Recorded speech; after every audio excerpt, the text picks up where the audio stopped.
वहीं मध्य प्रदेश के पूर्व मुख्यमंत्री दिग्विजय सिंह नर्मदा पद यात्रा को लेकर एक बार फिर से चर्चाओं में हैं। दिग्विजय सिंह अपनी पत्नी के साथ इन दिनों नर्मदा नदी से गंगा जल लेकर नर्मदा परिक्रमा यात्रा करते हुए मध्य प्रदेश के मंडला जनपद के नैनपुर पहुंचे, जहां उन्होंने भगवान महादेव का अभिषेक किया।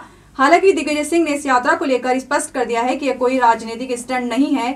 इस यात्रा के दौरान दिग्विजय सिंह और उनकी पत्नी का कोई स्थान पर सैकड़ों लोगों ने स्वागत किया। इस बीच हमारे संवाददाता से बात करते हुए दिग्विजय सिंह ने केंद्र सरकार पर जमकर निशाना साधा। देखिए रिपोर्ट। नर्मदा परिक्रमा में चर्चा में आए मध्य प्रदेश के पूर्व मुख्यमंत्री दिग्विजय सिंह इन दिनों नर्मदा यात्रा करते हुए अपने मंडला प्रवास पर हैं। लंबे समय तक राजनीति में शांत रहने के बाद पुनः उन्होंने नर्मदा परिक्रमा के माध्यम से 80 विधानसभाओं को छूते हुए नर्मदा पद यात्रा का रूप देते हुए आगे बढ़ा रहे हैं और इस पवित्र यात्रा में जन सैलाब उमड़कर आ रहा है। देखने में ये आ रहा है कि यह यात्रा निरंतर लोगों में चर्चा का विषय बनी हुई है। नर्मदा परिक्रमा का जिक्र ग्रंथों में मिलता है, जिसमें नर्मदा पद यात्रा सबसे पहले भगवान श्री राम ने की थी। जब वह 14 साल के वनवास पर जंगलों में थे, तब उन्होंने सबसे पहले नर्मदा पद यात्रा की थी, जिसका उल्लेख हमारे वेद ग्रंथों में मिलता है। दुनिया में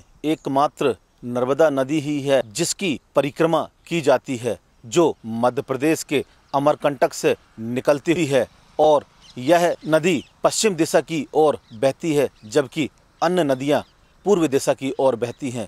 नर्मदा नदी में पाए जाने वाले एक एक कंकर को शंकर की उपमा दी गई है। जहां गंगा को मोक्षदायिनी माना गया है, वहीं नर्मदा को जीवनदायिनी माना गया है। कैमरामैन ओम प्रकाश सोनी के साथ अनिल जांगड़े, मंडला। मध्य प्रदेश के पूर्व मुख्यमंत्री दिग्विजय सिंह अपनी पत्नी के साथ मंडला प्रवास पर पहुंचे हैं। आइए मुलाकात करते हैं श्री दिग्विजय सिंह जी से। ये नर्मदा परिक्रमा की जो प्रेरणा है वो आपको कब और कहां से मिली? ये भी एक संयोग है कि आज से लगभग 18 साल पहले मंडला सर्किट हाउस में मैं था, रात को रुका हुआ था। वहाँ मुझे ऐसा महसूस हुआ जैसा कोई मुझसे कह रहा है कि मुझे परिक्रमा करना चाहिए माँ नर्मदा जी की। मुझे इसकी बहुत ज़्यादा जानकारी भी नहीं थी तब। जब सुबह उठ के मैंने लोगों से बातचीत की, पूछा, तो उन्होंने बताया इसका महत्व। तब से मेरे मन में एक ललक थी कि मुझे नर्मदा परिक्रमा करना है। मंडला से अनिल जांगड़े की रिपोर्ट।